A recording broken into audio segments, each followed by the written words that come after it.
Isang mapagpalang araw po sa ating lahat. So welcome back to our 365 daily devotion. And today is June 29, I think, or 28.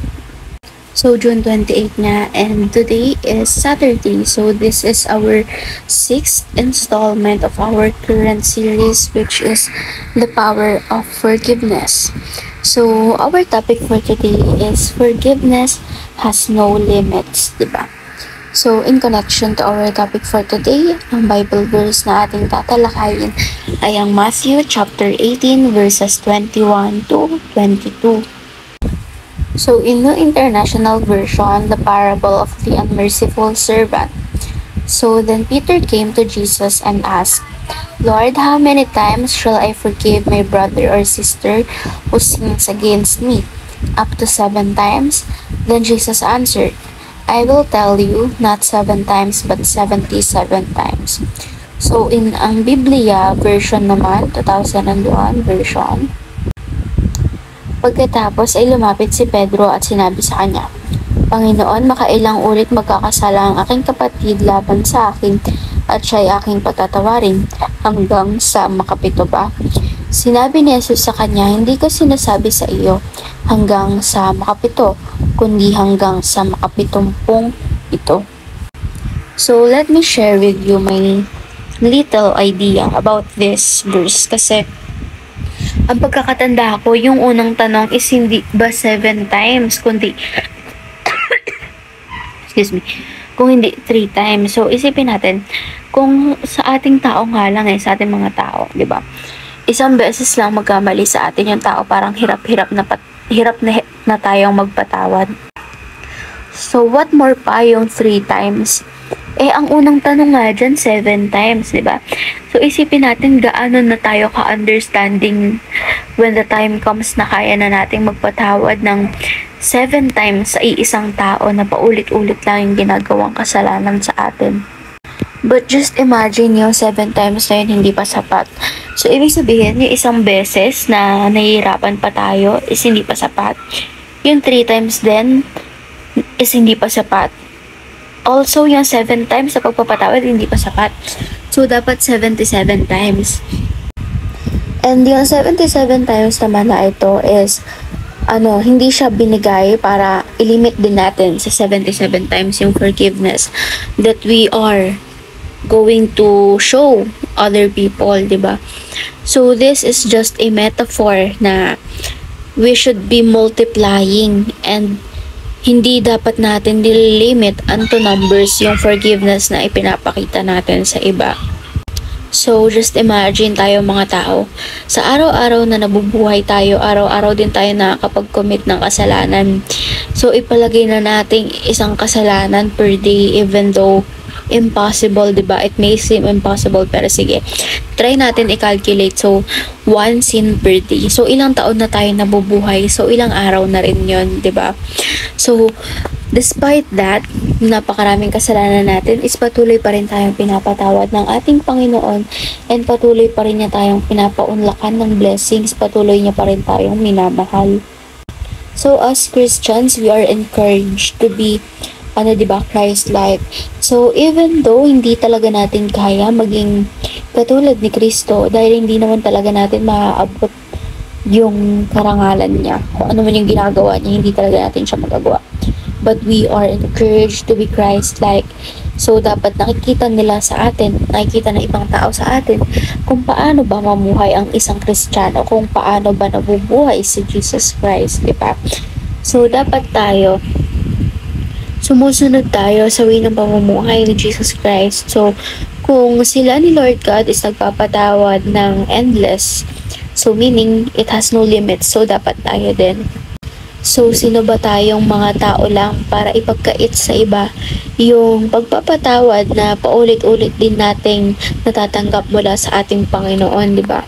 So, especially as Christians, we should be generous enough and dapat na makita ng mga tao sa atin yung radical love para in that way, makita nila kung paano mamuhay si Lord sa buhay natin. And mas madali tayo makakapag-akay pa ng mas maraming tao sa Kanya, di ba? Kasi kapag ano kasi tayo para tayong living testimony. Tayo yung biggest proof na mayroong Panginoon dahil nga nakikita nila kung paano tayo mahalin ng ating Panginoon and that we are willing to share that love with them. Na willing tayong akayin sila papalapit sa ating Panginoon. So kapag nakikita nila yon is mas madali tayong mag-aakay na mas marami pang tao patungo sa Kanya. So para mas mapalawak pa itong talakayan natin is proceed tayo sa ating teaching. Number 1, there is no limit to forgiveness. So, ito na yung paulit-ulit kasi sinasabi kanina. So, hindi porket 77 times lang yung sinabi dito sa verse, is 77 times lang din tayong magpapatawad.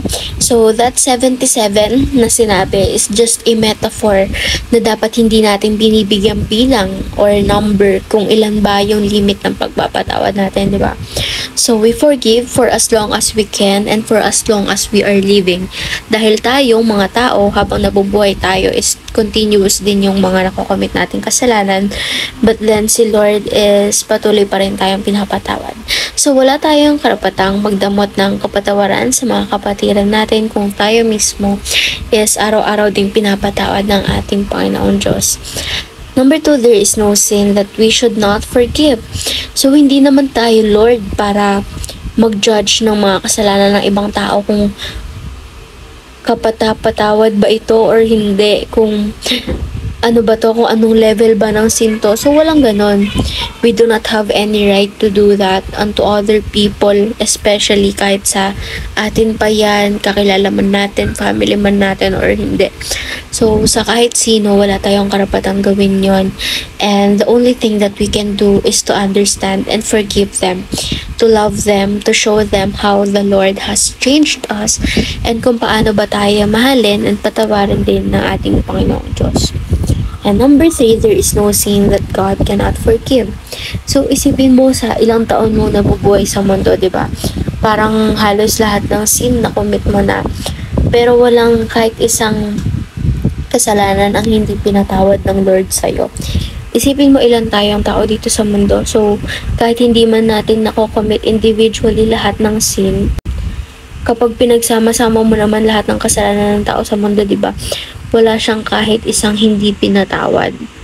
So, given that given na mga napakaraming kasalanan na yon, lahat tayo is pinatawad niya continuously, pinapatawad niya pa rin up until now, and patuloy niyang minamahal and pinapaunlakan niya ng mga blessings. So, if ganon ka-generous ang ating Panginoon, we do not have any right na ipagdamot din yon sa mga kapwa kapatiran natin na humihingi rin ng kapatawaran sa atin. So, ngayon naman is proceed tayo sa ating application. Number 1, forgive without limit but limit your trust. So, diba, magpapatawad tayo syempre dahil ayun ang utos sa atin ng ating Panginoon. But syempre, andun na rin yung lesson sa atin na ilimit na ang pagtitiwala natin. Kumbaga, i-protect lang natin yung mga sarili natin sa mga harms or other risks, vulnerabilities na maaaring ikasira din natin, di ba? So, once is already enough, di ba? Magpapatawad tayo, mamahalin natin yung tao. But we should have learned our lesson, and yung trust natin is ibigay lang natin or ilimit natin yung trust na binibigay natin, di ba? So, hindi ko sinabi na magdamot tayo.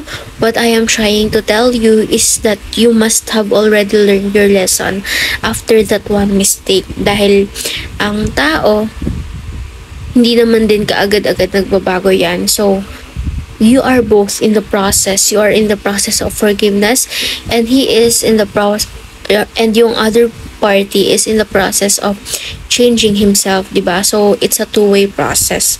Number 2, forgive all offenses but stop being a victim. Number 3, forgive and work towards full restoration. So, for our discussion part, by now, after watching this devotion, we should be able to identify how we can apply this devotion to someone today.